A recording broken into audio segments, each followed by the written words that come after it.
This channel does not promote any violent, harmful, or illegal activities. All content provided by this channel is meant for an educational purpose only. এবার বাংলাদেশের খবরে আসি। সরকারি কর্মীদের আন্দোলনের মধ্যে শাস্তির খাড়ায় শান দিল ইউনূস সরকার। অভিযোগ উঠলেই 14 দিনের মধ্যে শাস্তির মুখে পড়তে হবে সরকারি কর্মীদের। ঘুরপথে বিল এনে অধ্যাদেশ জারি ইউনূসের।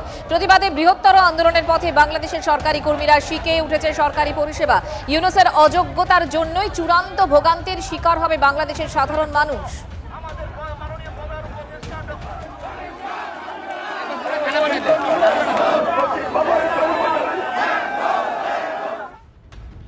এদিকে ইউনূস জামানায় বাংলাদেশের শিক্ষা ক্ষেত্র কিন্তু চরম অরাজকতার ছবি দেখা যাচ্ছে।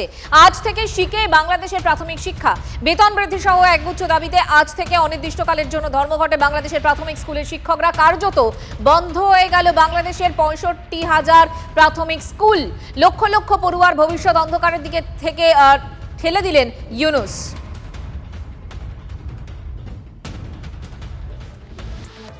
ভাবতে পারেন যে বাংলাদেশের নেতা মন্ত্রী মৌলবীরা বারবার ভারতকে হুঁশিয়ারি দেয়, সেই বাংলাদেশে গত 8 মাসে 1 পয়সাকেও বিনিয়োগ করেনি।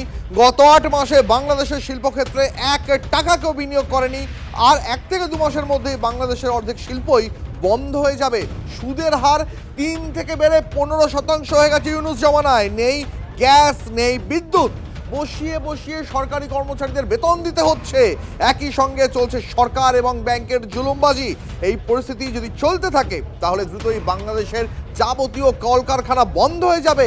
লাখ লাখ শ্রমিক তারা কাজ হারিয়ে রাস্তায় নেমে আসতে বাধ্য হবেন। চরম অরাজকতার মুখে বাংলাদেশের এই আশঙ্কা প্রকাশ করলেন শিল্পপতি আনোয়ার উল আলম চৌধুরী। ইউনূসের যে অযোগ্যতা, যে অপদার্থতা, তাই নিয়ে বাংলাদেশের শিল্প মহলে ক্ষোভ ফেটে পড়ছে। শিল্পপতিরা তারা অভিযোগ করছেন যে শিল্পপতিদের কার্যত প্রাণে মারার চেষ্টা করা হচ্ছে। বিদ্যুৎ আর গ্যাসের সংকট চরমে, অথচ বিল দেওয়া হচ্ছে, তারপরেও নাকি গ্যাস পাওয়া যাচ্ছে না, বিদ্যুৎ পাওয়া যাচ্ছে না। এভাবে দিনের পর দিন চলতে পারে না। টাকা ফেরোচ্ছে, জুলুমবাজি করছে ব্যাংক, দেওয়ালে পিঠ থেকে গেছে শিল্পপতিদের। এই অবস্থা চলতে থাকলে সমস্ত শিল্প বন্ধ হয়ে যাবে, আর তার দায় নিতে হবে ইউনূসকেই। এই অভিযোগ করছেন বাংলাদেশের শিল্পপতিরা।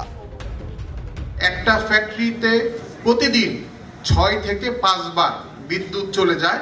আর আজকে আমাদের যারা শিল্প উদ্যোক্তারা গত 20 বছরে বিভিন্ন চড়াই উতরাই পার করে আজকে বাংলাদেশের শ্রমিকদের বাংলাদেশের জিডিপিতে কন্ট্রিবিউশন রাখতেছে, তাদেরকে আজকে মারার জন্য এই গ্যাসের সাপ্লাই, বিদ্যুতের সাপ্লাই বন্ধ করে আমাদের বিপদের দিকে দেয়া হচ্ছে। একবার যদি এই শিল্প বন্ধ হয়ে যায় তা চালু করা সম্ভব হবে না।